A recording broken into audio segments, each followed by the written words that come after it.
एक रहस्यमय और रोमांचक कहानी। बहुत समय पहले की बात है। एक छोटा सा गांव था, कुरवापुर। इस गांव में एक अजीब लड़का रहता था, वटकिस। वो बाकी बच्चों से अलग था। उसका मन खेल कूद में नहीं, बल्कि किताबों में लगता था। वह रोज गांव की पुरानी लाइब्रेरी में जाता और घंटों किताबें पढ़ता रहता।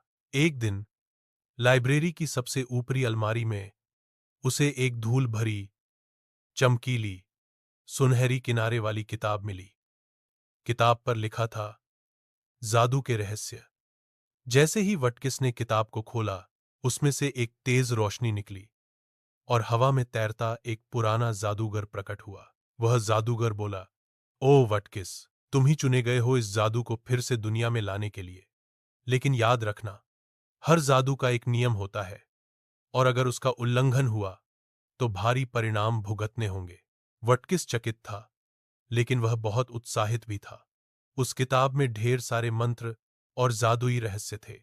उसने अभ्यास शुरू किया, चीजों को उड़ाना, गायब करना, पेड़ से फल गिराना। लेकिन वटकिस का दिल अच्छा था। वह अपने गांव वालों की मदद करने लगा, बीमारों को ठीक करना, सूखे कुओं में पानी लाना और बंजर जमीन पर फसल उगाना। धीरे धीरे पूरा गांव वटकिस को जादू वाला देवता कहने लगा।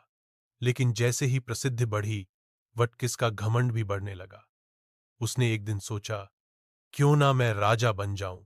उसने एक बड़ा जादू किया, पूरे राज्य के राजा को गायब कर दिया और खुद महल में जा बैठा। जैसे ही उसने यह नियम तोड़ा, किताब अचानक जलने लगी और उसी जादूगर की आत्मा प्रकट हुई। वटकिस, तूने जादू का गलत